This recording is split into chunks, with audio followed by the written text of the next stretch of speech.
मेरे प्यारे बच्चे, प्रेम से बोलिए ओम शायरा, ओम शायरा, ओम शायरा।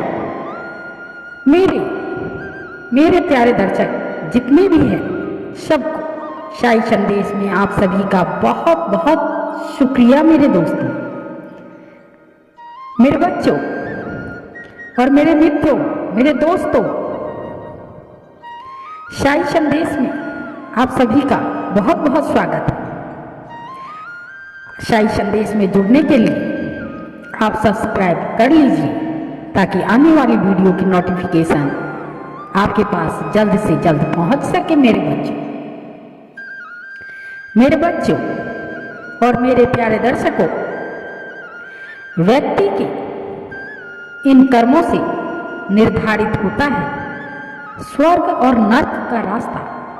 जानिए क्या कहता है गरुड़ पुराण, और बाबा के द्वारा आज इस संदेश में जानेंगे कि किस कर्म के कारण स्वर्ग और नर्क का द्वार खुलता है। आइए जानते हैं मेरे बच्चे। गरुड़ पुराण में भी स्वर्ग और नर्क का जिक्र किया गया है और कुछ कर्म के आधार पर बताया गया है कि किस तरह के कर्म नर्क की राह पर ले जाते हैं, और शाही जी का भी कहना है और किस तरह के कर्म से स्वर्ग की प्राप्ति होती है। मेरे बच्चों, बचपन में हम सब स्वर्ग और नर्क की कहानियां सुनते हैं और सुनते आ रहे हैं। इन कहानियों के जरिए ये प्रेरणा दी जाती है कि हर व्यक्ति को हमेशा अच्छे कर्म करने चाहिए। अच्छे कर्म करने से व्यक्ति को मृत्यु के बाद स्वर्ग के सुख भोगने को मिलता है मेरे बच्चों, और बुरे कर्म करने से व्यक्ति को नर्क के कष्ट भोगने पड़ते हैं। पर इंसान ये भूल जाता है, कर्म करने के टाइम में भूल जाता है कि मैं क्या गलती कर रहा हूँ और इसका परिणाम आगे चलकर क्या होगा। फिर भी मनुष्य ये कह के टाल देता है, क्या हुआ, हम ये गलतियां कर लेते हैं, कौन हमें देख रहा है। आपको बता दें कि गरुड़ पुराण में भी स्वर्ग और नर्क का जिक्र किया गया है और कुछ कर्म के आधार पर बताया गया है कि किस तरह के कर्म नर्क की राह पर ले जाते हैं और किस तरह के कर्म से स्वर्ग की प्राप्ति होती है। मेरे बच्चे,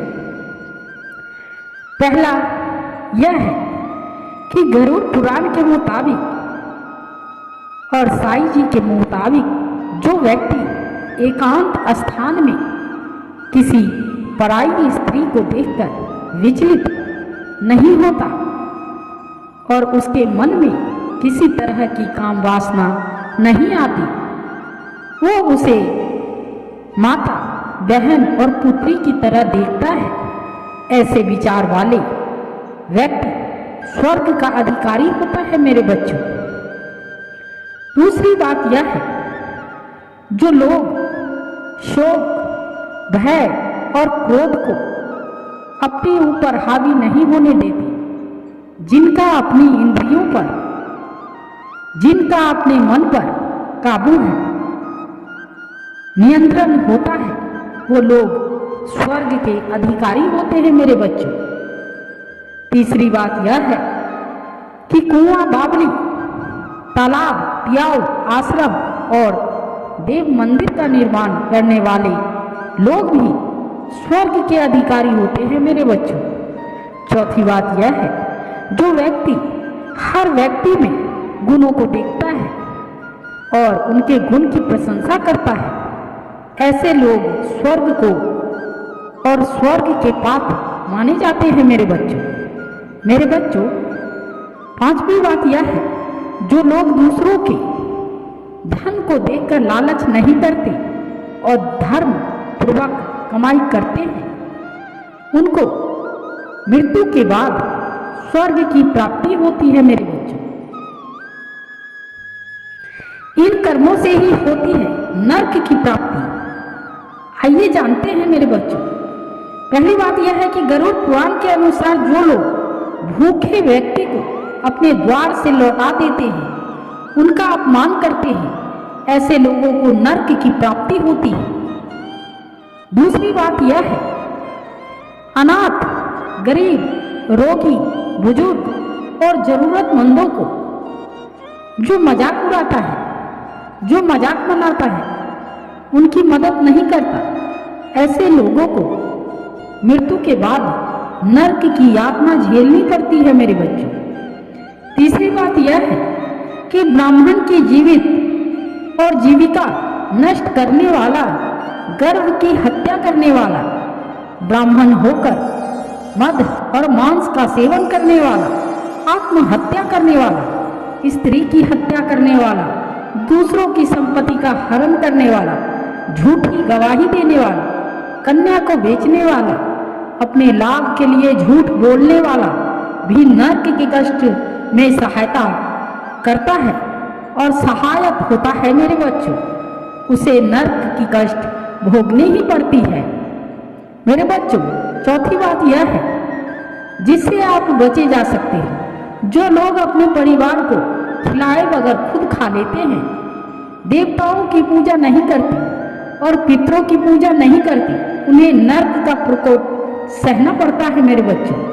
पांचवी बात यह है, दूसरों के गुणों में दोष देखने वाले और दूसरों से ईर्ष्या करने वाले भी नरक के भागीदार माने जाते हैं मेरे बच्चों।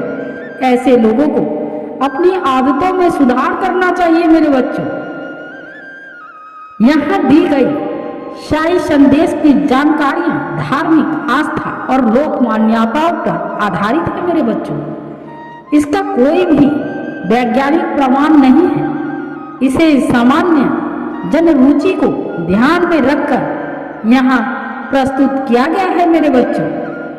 इसी के साथ मेरे बच्चों धन्यवाद और शाही संदेश में जुड़ने के लिए आपका बहुत बहुत शुक्रिया मेरे बच्चों। मेरे बच्चों तो प्रेम से कहिए ओम शाई राम, ओम शाई राम, ओम शाई राम। राधे राधे।